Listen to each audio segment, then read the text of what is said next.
I'm hearing this phrase an awful lot at the moment. How do I prevent adding to the noise? So there's a lot of people posting stuff at the moment online, on LinkedIn, on Facebook, on Twitter, Instagram.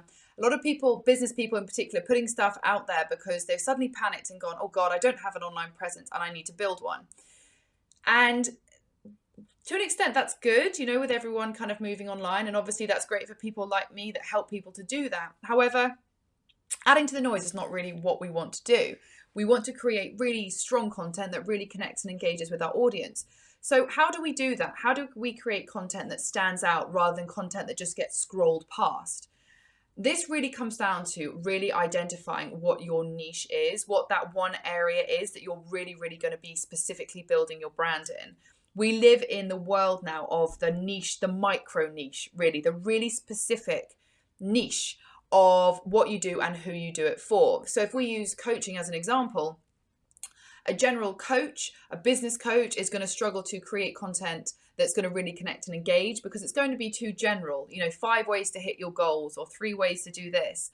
However, if a coach came out who was specifically focused on supporting people in their 40s who had just gone back to work after having children, let's say, and it was really, really targeted at those people and it was really specific of how they can do that and, real specific guidance that's going to really connect and engage with that particular audience, that content is going to resonate a lot more. So if you're concerned about adding to the noise, the key questions are, what is my niche and who am I really serving? And how can I make that content as specific enough to connect with those exact people?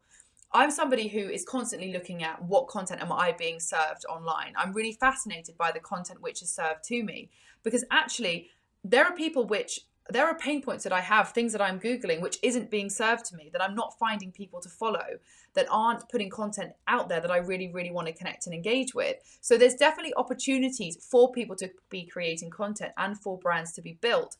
It's just really about how specific can you go so that when you're putting that stuff out there, people are really connecting with it and engaging with it because it's written specifically for them. So 2 questions. What is your niche and who are you really looking to connect and engage with? Good luck.